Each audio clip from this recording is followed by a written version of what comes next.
ni fa wallahi ka san kyau ranar da wawarin na hawa mulkin nan lafiya lau 2015 din ina gaya ma gari zai bude harka zai bude bunan shinkafa zan tara a gida ni fa aure zan yi fa aboki Allah abokina wallahi aure zan yi a mulkin amma baka tunanin za a je a samu matsala ko daga ba wani matsala da za a samu a mulkin babarin normal za ta zo shinkafa za ta so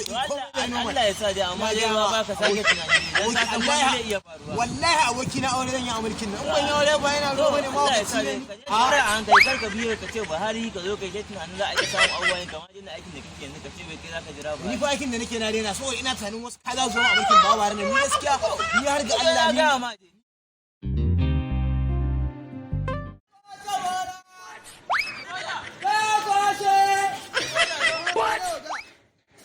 Allah bol